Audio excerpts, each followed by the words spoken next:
Unified 911, anong matutulong namin sa'yo? Anya ti may tulong mi ken kapo. Anong may tatabang ko sa Unsay imo? akong ikatabang nimo? Ngini makadabang na misal ka no.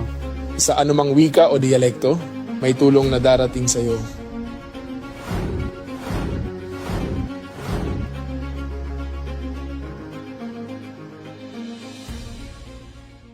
Lilingkod sa bawat Pilipino at magbibigay ng tamang impormasyon para sa tahimik at maayos na Pilipinas. Police News Network, alagad ng batas, tagapagtaguyod ng balitang pulis, sandigan ng mamamayan, patnubay ng katotohanan.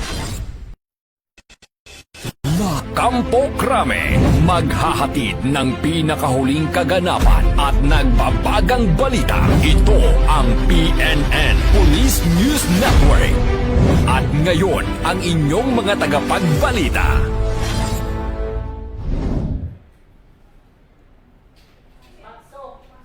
Magandang araw, Bagong Pilipinas. Ako ang inyong alagad ng batas, tagataguyod ng Balitang Pulis, Patrolwoman Michelle Sarga. Maghahatid sa inyo ng tamang balita, kwento ng pulis at serbisyong para sa mamamayan. At ito ang PNP News Online. Ang pangunahing balita ng Police News Network, alagad ng batas, tagataguyod ng Balitang Pulis.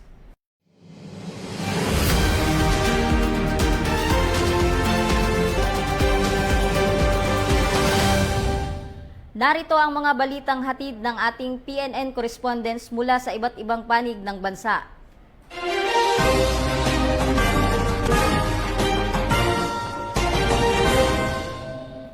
Isinagawa ang paggunita ng ika-43 taong anibersaryo ng Special Action Force ng Philippine National Police na may temang katapangan, disiplina at tapat na serbisyo, bilang pagkilala ng walang humpay na dedikasyon ng mga SAP troopers sa pagpapanatili ng kapayapaan at seguridad ng bansa. Ang buong detalye ng report mula kay Patrolwoman Fe Gloria Balawag. Sa ika-43 taong anibersaryo ng Special Action Force ay buong pagmamalaking ipinagdiriwang bilang pagkilala hindi lamang sa mga tagumpay nito, kundi pati na rin sa mayamang kasaysayan, katapangan at tapat na paglilingkod ng patuloy na humuhubog sa kinikilalang unit na ito. Sa loob ng 43 taon, nananatili isa ang SAF sa mga pangunahing operational units ng Philippine National Police na ginagabayan ng disiplina, profesionalismo, sakripisyo at walang patid na dedikasyon sa pagprotekta sa sambayanang Pilipino. Sa bawat hamon ng operasyon, patuloy na ipinakita ng SAF troopers ang katapangan, tibay ng loob at kahusayan sa pagtupad ng tungkulin. Kinikilala rin ang pagdiriwang na ito ang mahalagang ambag ng mga tauhan ng SAF na ang kanilang katapatan, dedikasyon at patuloy na suporta ay nagpapalakas sa organisasyon at sa pagpapatupad ng mandato nito sa paglilingkod at seguridad. They are living testament to the word service and sacrifice. Ang ipinili sa atin, law for the moral and welfare of all SAP troopers. May its stories guide us and proceed right or wrong. To the men and women of the Special Action Force, our families, our stakeholders, former SAP troopers, both active and retired, happy 43rd anniversary. May the force be with us always.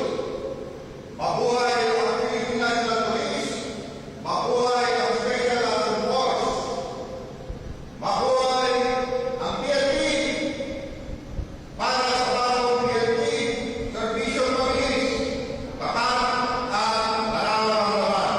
Maraming salamat at again, Sa paggunita sa mahalagang yugto na ito, na ipapaalala sa atin na ang bawat tagumpay ng SAF ay bunga ng pagkakaisa, sakripisyo at hindi matitinag na diwa ng paglilingkod. Ang pamana ng unit na ito ay hindi lamang nasusulat sa mga operasyon nito, kundi maging sa buhay na nailigtas at kapayapaang naitaguyod para sa bansa. At mula dito sa tahanan ng inyong tagaligtas, ang Special Action Force. Ako si Patrolwoman Fegloria Di Balawag, nagbabalita para sa Police News Network. At ito ang bagong PNP para sa bagong Pilipinas, serbisyong mabilis, tapat at nararamdaman.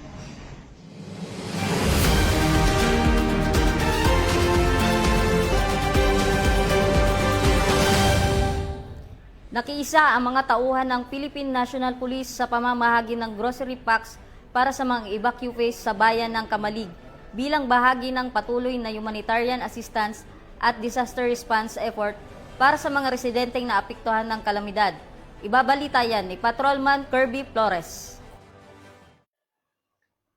Nagsagawa ng pamamahagi ng grocery packs ang Jesus V. Digil Rosario Foundation Incorporated para sa mga evacuees mula sa Barangay Anuling na pansamantalang nanunuluyan sa Tagaytay Elementary School, Kamalig, Albay nitong 18 ng Mayo taong kasalukuyan.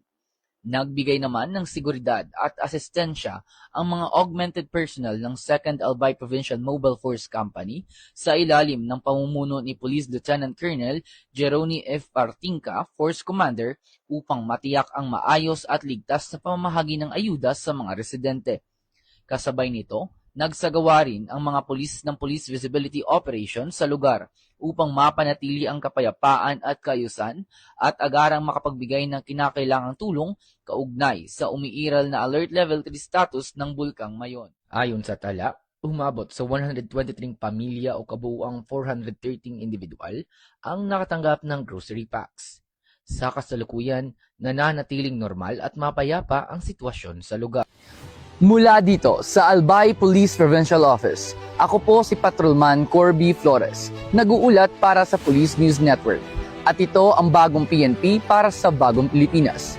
Serbisyong mabilis, tapat at nararamdaman.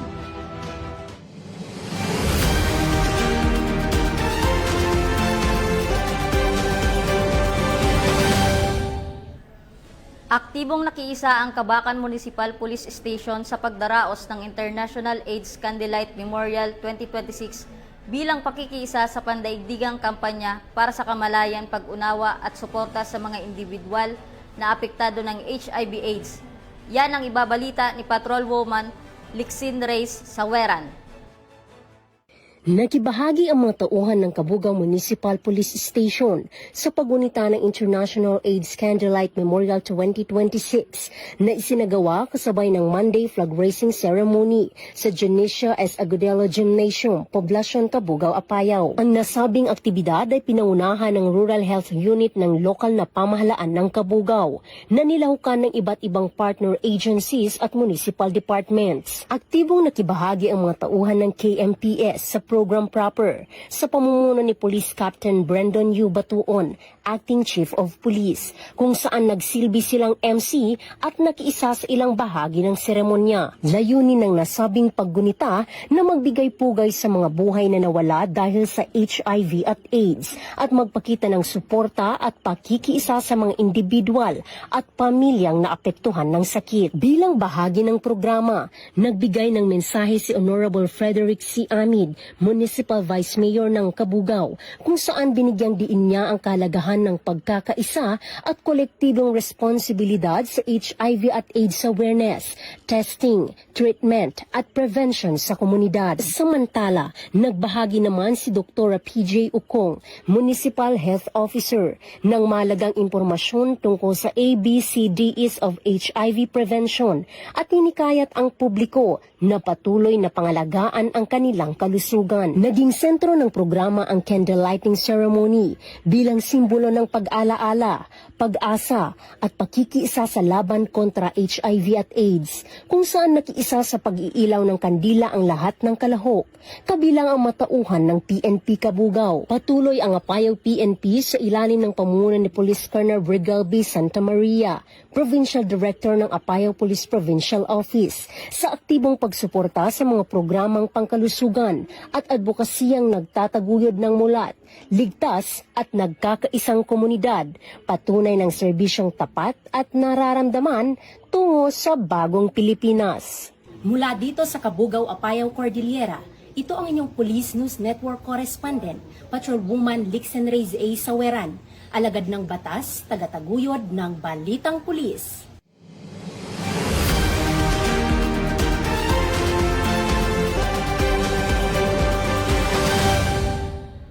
Nasabat ng mga operatiba ng Criminal Investigation and Detection Group o CIDG ang tinatayang 3.8 milyong halaga na umano'y illegal na pet products na isinagawang operasyon sa Bulacan.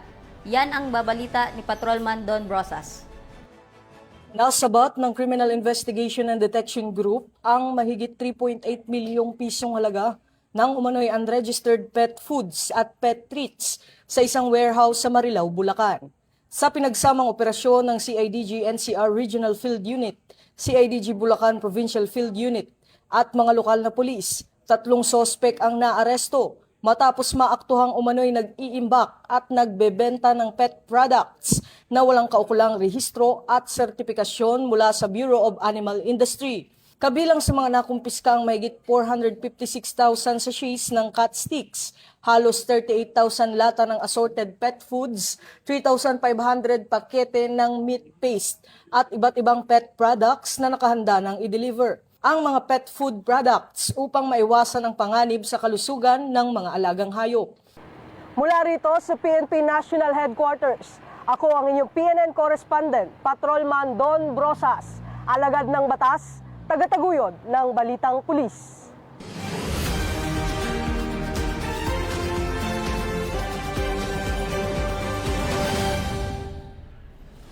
Umani ng papuri sa social media ang isang kapulisan matapos itong matulungang makaahon sa sitwasyon ang isang lola sa Quezon City na nagpakita ng malasakit at mabilis na aksyon sa oras ng pangangailangan.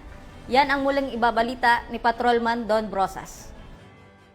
Pinuri ng Philippine National Police ang ipinakitang malasakit ng isang pulis matapos nitong tulungan ang isang matandang babae na hirap tumawid sa Quezon City. Isang eksenang nakuhanan ng CCTV at nag-viral online. Kinilala ang pulis na si Police Staff Sergeant Ramil Gonzales na agad umalalay sa lola habang nagpapatrolya sa A. Bonifacio Corner, Mauban Street noong 15 ng Mayo. Batay sa ulat, napansin ni Police Staff Sergeant Gonzales ang matanda na hirap at nag-aalinlangan sa pagtawid, kaya't nanatili siya sa lugar upang matiyak ang kaligtasan nito hanggang sa matagumpay na makatawid. Ayon kay Police General Jose Melencio Nartates Jr., mahalaga ang mga simpleng pagtutulong na nagpapakita ng malasakit at tunay na diwa ng paglilingkod ng kapulisan sa komunidad. Mula rito sa PNP National Headquarters, ako ang inyong PNN correspondent, Patrolman Don Brosas, alagad ng batas, tagataguyod ng Balitang Pulis.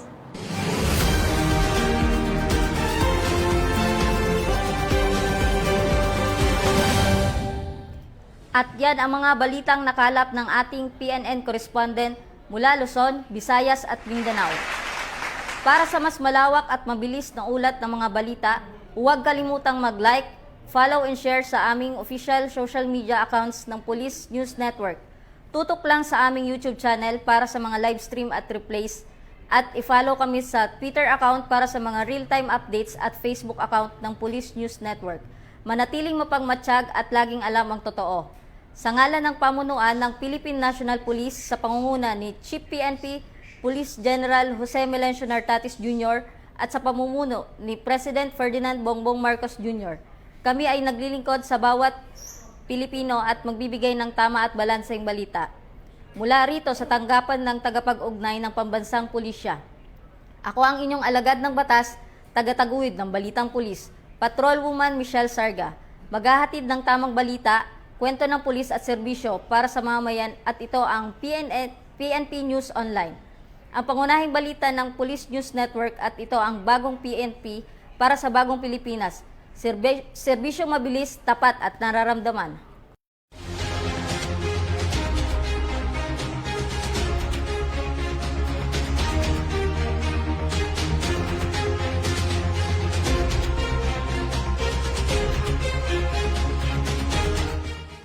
Police News Network, alagad ng batas, tagapagtaguyod ng balitang pulis.